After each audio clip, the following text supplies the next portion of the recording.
In this video, I will explain how to find the horizontal asymptote or slant asymptote of a rational function.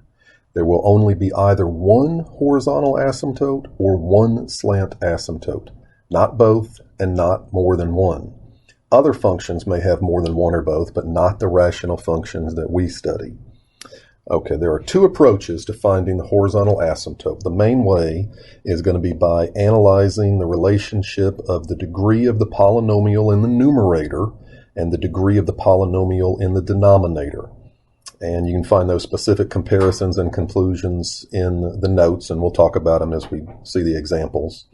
The other way is by performing long division.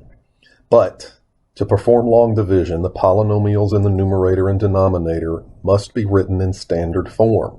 If they are given in factor form, which they will be occasionally, then attempting long division is just far too much work to expand the factors and write the polynomial. So you're better off memorizing the comparisons. However, when we find slant asymptotes, we have to use long division. And I'll show both examples, both methods in this video. So for example 4, we've got our function f of x is equal to 15x divided by 3x squared plus 1. So let's begin by comparing the degrees. And we see the degree in the numerator is 1, and the degree in the denominator is 2. So n is less than d, and this means that our horizontal asymptote is going to be y equals 0. Always write it as an equation. Okay, let's try long division. So since they are already in standard form, we can go ahead and write them out. And one of the things about long division is you have to recognize when you cannot do it. So we've got our degree 1 divided by a degree 2. This is not a possible thing. So by default, the horizontal asymptote is y equals 0. Let's take a look at how we write the end behavior using the correct notation. And so remember that the horizontal or slant asymptotes are sometimes referred to as the end behavior model. And so if we were to write it with our arrow notation, just like we did with polynomials, we'd see that we write f of x approaching whatever the value of the horizontal asymptote is. Example 5. So here we have a slightly different rational function. F of x is 15x squared, all divided by 3x squared minus 2x. So they're already written in standard form. So let's compare the degree of the numerator and the denominator. See, the degree of the numerator is 2, the degree of the denominator is also 2. So now we need to compare the leading coefficients and determine their ratio. So 15 divided by 3 is equal to 5. And we see that our horizontal asymptote is the equation y equals 5. Let's try this one with long division.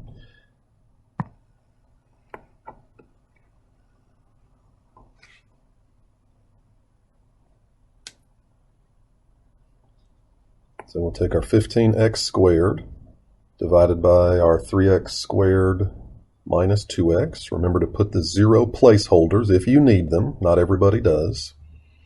So we get a 5 in our quotient. Continue multiplying, subtract this line. And we can no longer perform any more steps. So our horizontal asymptote is the quotient, y equals 5. And if we were to write our end behavior, very similar to the other example, except instead of 0, our function is now approaching the value of 5.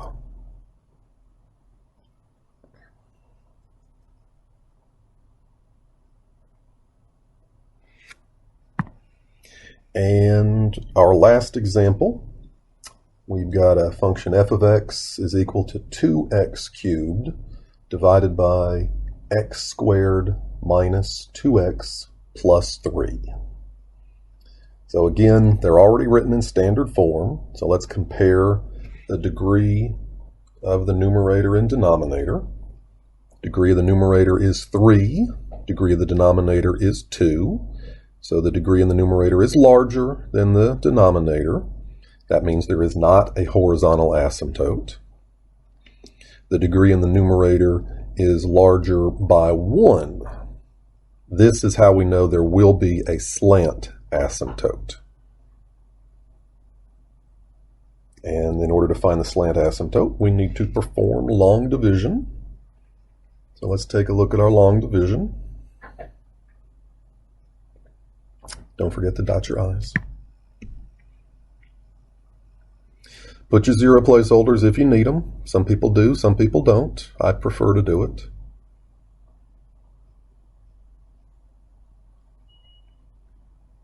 So we get a 2x in the quotient, multiply our divisor, subtract this entire line, wind up with a positive 4x squared minus 6x. Bring that 0 down. Next we get a 4, multiply our divisor again, subtract that line, 2x minus 12. We can no longer perform long division, no more steps, so our quotient is going to represent the slant asymptote, so y equals 2x plus 4. And again, writing the end behavior.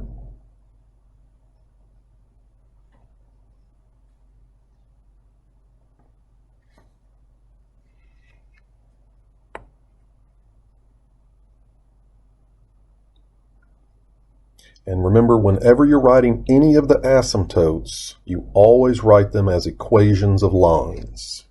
Thanks a lot. Take a look at the next example videos.